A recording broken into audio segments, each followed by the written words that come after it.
Emily Grayson, wearing her only pressed blazer and holding a cheap leather folder, stood outside the tall glass doors of Grayson Tech, one of the most elite software companies in California. Though the company shared her last name, she had no relation to the billion-dollar founder. In fact, her father was the janitor here. She took a deep breath and walked in. The receptionist glanced at her, clearly unimpressed. "Interviewees wait there," she said, pointing to a corner. Emily nodded politely and sat, surrounded by other applicants in expensive suits with polished resumes and confident attitudes. When her name was called, she walked into a sleek room where 3 senior managers sat around a long table. They barely looked up. One of them, a woman in a sharp grey suit, stared at Emily's resume for less than 10 seconds. "So, you're David Grayson's daughter?" she asked with a tight smile. Emily nodded. "Yes, he's worked here for over 10 years. The smile disappeared.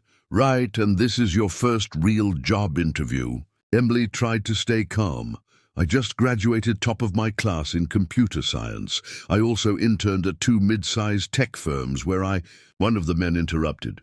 "That's great, but we're looking for someone with a stronger background, culturally and professionally. You know how competitive this position is, right?"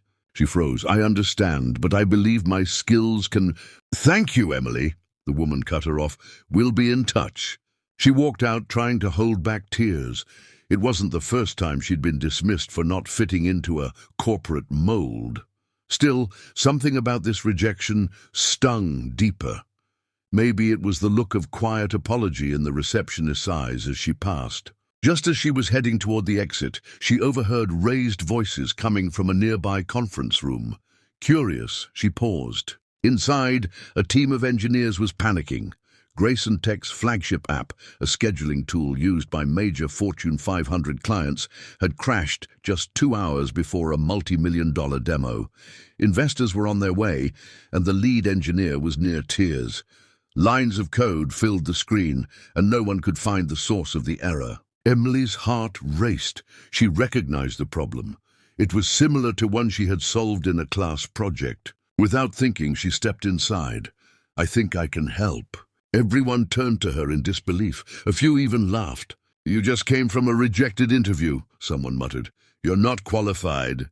But before anyone could stop her, Mr. Grayson, the CEO himself, entered the room and saw her standing there. "She fixed our lobby computers last year," he said thoughtfully, recognizing her face. "Give her 5 minutes." They moved aside reluctantly. Emily took a seat, scanned the code, and started typing. Within moments, the error logs disappeared. The app stabilized. The demo screen lit up, perfectly functional. Gasps filled the room. Mr. Grayson leaned forward. "What's your name again?" She looked up and smiled. Emily Grayson." The room was silent for a moment, stunned by Emily's quick fix. Then one of the engineers clapped. Another followed. Soon, the entire room erupted into applause. Mr. Grayson stepped closer, impressed. "You just solved a problem my top engineers have been scrambling over for hours." "How?" Emily, still seated, replied humbly. "It was a memory loop buried in the scheduling algorithm. I recognized the bug from a project I worked on in college. It was just familiar." "Where did you study again?" he asked.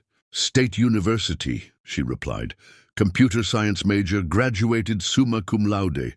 The lead engineer turned red. "We didn't even check her resume properly." Mr. Grayson turned to the team. "Who rejected her application?" No one spoke, but the woman in the gray suit shifted uncomfortably. He looked back at Emily. "Why didn't you mention you were David Grayson's daughter when you walked in?" "I didn't want special treatment," she said. "I just wanted a chance." Mr. Grayson smiled. "And you've earned more than that." He motioned for her to follow him. Emily walked with him through the glass corridor to his corner office. The walls were lined with awards and photos from his early days. He pointed to one picture, a younger version of himself with her father, David, in overalls.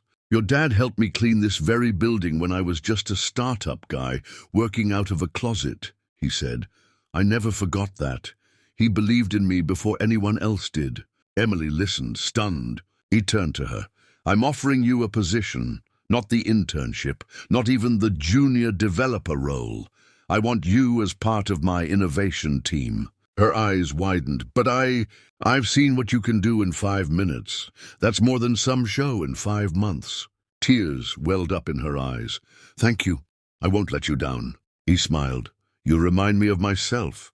You don't need a fancy suit or big name to prove your worth." Later that evening, as Emily exited the building with her offer letter in hand, her father stood outside, mop in hand. He hadn't seen her all day. "How'd the interview go?" he asked with concern. Emily held up the letter. "I got the job, Dad. Actually, I got more than that." His eyes sparkled with pride.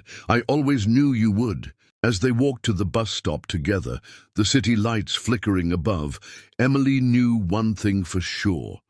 Sometimes being underestimated is the greatest advantage. Because when you finally get your chance, you don't just show up, you change the game.